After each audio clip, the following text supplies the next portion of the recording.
What are your go-to hair products while in Korea? You just got to Canada, why leave? If you had a demon baby, what would you name it? Is it easy to find a job in Canada? Are you still in a relationship? How much do they pay extras and how did you get the roles?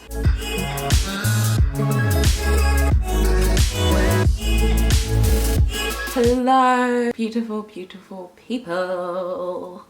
I'm finally back with my Q&A that I said I was gonna do in my last video. You might want to go get a cup of tea because it's gonna be a long one. It's gonna be a long one. I'm excited. Some of these questions are really good. First question is from Diamond Kitty. And Diamond Kitty asks, what are your go-to hair products while in Korea and where do you buy, order them? If you've already talked about this, my bad, newbie. Actually, I haven't talked about that. My go-to hair products while in Korea. When I was in Korea, like my last year, I was transitioning into natural, but I still had my hair in like braids all the time, so it wasn't really, my natural hair was never out. So what I used to use was Mise en Scène. It's like a brand. It's a Korean brand or an Asian brand. I'm not sure what country.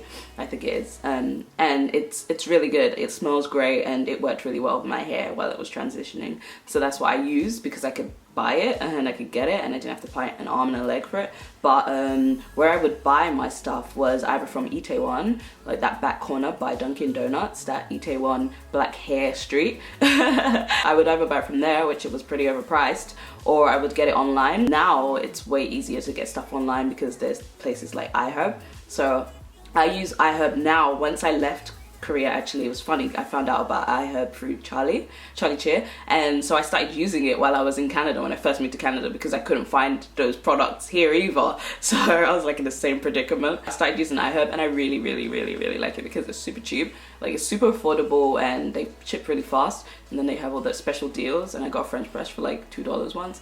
But yeah, so I just like going through there and seeing what they have and buying stuff. I used to just, I have so many like products because I just wanted to buy from there just because they had like all these other sales and things, so it's kind of addictive. So yeah, iHerb is definitely the best place to get them as far as I know. I'm not sure in Korea right now, maybe there's another store like that, but iHerb is most affordable, like shipping wise and everything. So yeah, I'll leave a link down below and you can check out iHerb. I'm not sponsored to this video but I really like this stuff, so why not, you know? Give credit where credit is due, something Jenna Marbles said in her 30 things I learned after being 30 video. Oh, and Herbal Essence's Hello Hydration Conditioner. That was like a staple of mine in Korea. That and Lush products. Lush products is something you can actually get in Korea, which is really good. Ooh, this wasn't a question, but it's a comment that I really liked that I saw. It made me think, I was like, yeah, maybe you're right. It's by Eunice Apia? I think it's Eunice, correct me if I'm wrong. You just got to Canada, why leave? You seem more productive and immature, but she meant to write mature in Canada. That's true, I've been pretty productive. My first year I was not productive at all here. I was like moping around. But these last couple of years I've been hyper productive. I might not have been productive on YouTube and making videos actively, but that's mostly because I've been so busy doing other things. But yeah, Eunice always comments, so I really wanted to put that in there, and because it was a good comment to make, it's true. Why would I leave Canada when I've been so productive here? And I feel like, I don't know, I feel like I've grown, like I say this all the time to people, I feel that I've grown 5 years or something in the process of 2. It's crazy. I don't know what happened. Maybe it's having like real responsibilities and rent to pay and bills and having to get a job and stuff like that, you know? Life is easy in Korea, that's the one thing. Like life in Korea was just so easy. Everything was just laid out and simple for you. In the greater scheme of things, life in Korea was the easiest that I've ever had in my life. Actually, why would I leave? I don't know. I felt like I didn't really fit in Vancouver. Like the city seems so different from me and so different from what I'm used to, and just, I don't know, I just didn't mesh well with everyone. It was so strange. I just felt like I was an outsider for the longest time. I still kind of feel like an outsider. I feel a little outside of things, and I'm slowly getting used to people staring at me everywhere I go. Yesterday I was sitting at the bus stop. This older black man was in his car slowly driving by because there was traffic. Oh, the worst when there's traffic, you're sitting at a bus stop and someone's staring at you. Anyways, this guy was slowly driving by and he literally just looks at me and he goes, and I'm just like, this is not good. Oh my god, please hurry up. When's the light gonna change? It was so bad. Oh, it was just awkward, you know? Because you don't want to not wave, that's rude. But at the same time, you have like this creepy old black guy just staring and smiling wildly at you. I mean, he was being nice. It was like, oh, another black person, let's wave. But it's still weird. I think it's weird. I don't know, creep me out a little bit, I'm just saying. But anyways, short intermission. Okay, let's go. Next question. If you return to Korea, what are your plans there? So if I return to Korea in the future, I did make a video about moving back to Korea. Oh, this is hard. It's a really long story, and I don't want to make another video saying I'm not moving back to Korea currently. But long story short, when I made that video moving back to Korea, I was literally moving back to Korea. But I was waiting on some documents and stuff. So anyways, the documents took forever, and it was just one thing after another. It was like the world was trying to tell me that I shouldn't go back. It was just really, really weird, and I don't believe in coincidences. I wanted to be back in Korea, but I'm not sure if I really, really, truly wanted to teach, and it's not fair to take that opportunity away from other people who are really willing, right? But I do miss teaching, that's for sure, but I don't know. I'm just kind of like taking a break from Korea. I feel like I've just been spending my time here in Canada just thinking about going back to Korea, which is not healthy. It's kind of crazy and strange. So now I'm just kind of concentrating on trying to like make the most of my time in Vancouver and enjoy it. I still have at least a year left on my working holiday, and I don't know if I'm gonna like apply for permanent residency or anything after, but like, why waste it? I paid for my visa. I should at least, you know, see it out, see it to the end. So that's what I'm planning on doing currently. Korea is on hold, maybe indefinitely, I'm not sure.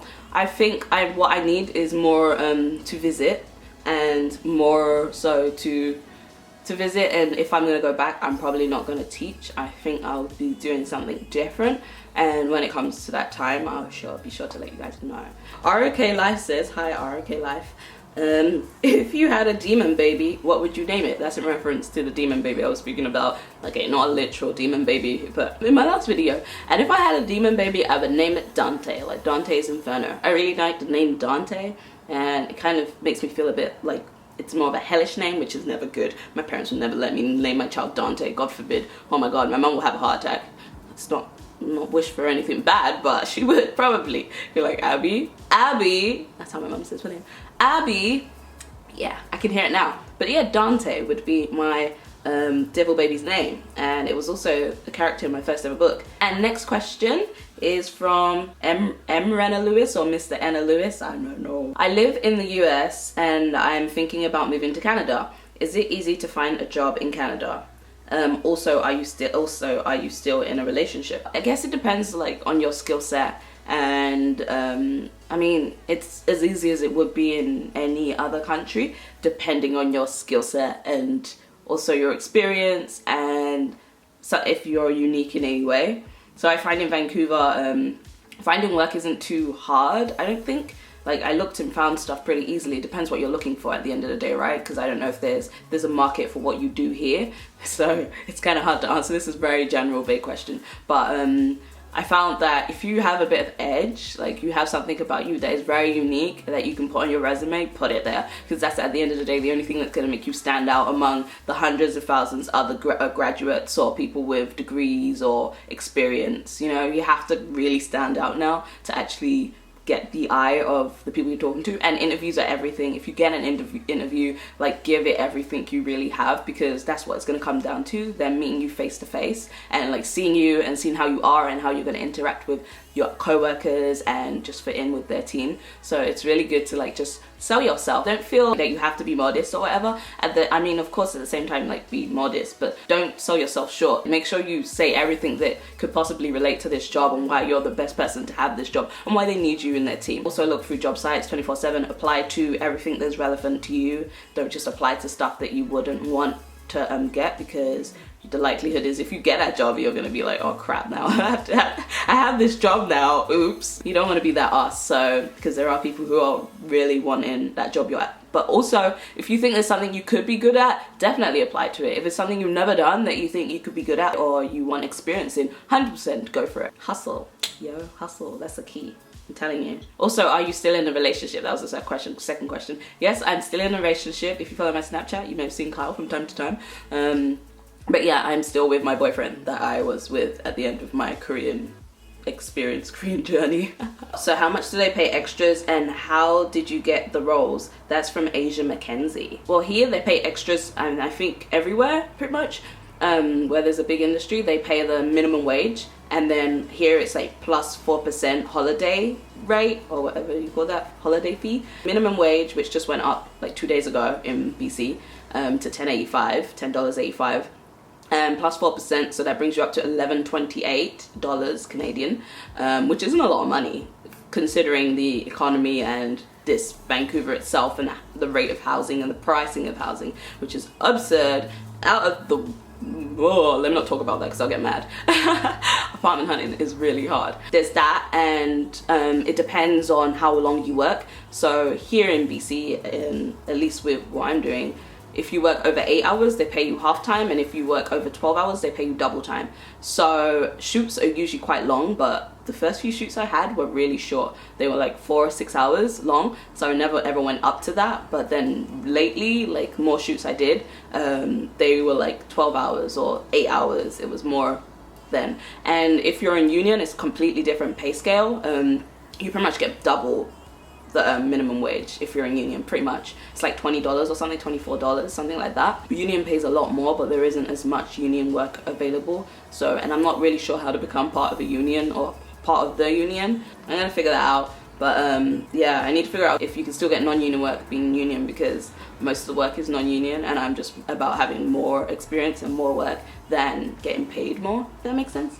So when it comes to that time, it comes to that time. Until then, I'm just enjoying being an extra. It's awesome. How did I get the roles? The roles I got were through a website called BCF Casting, and that is owned by Free Casting Directors. Free Casting Directors.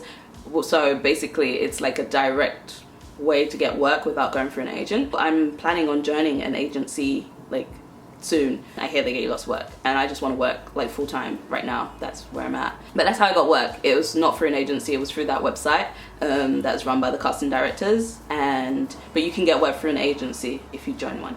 Anyways, I'm out, guys. Oh my god, there's sweat running down my back. Oh, that's disgusting. Sorry, it's disgusting. I need to get dinner. Annyeong.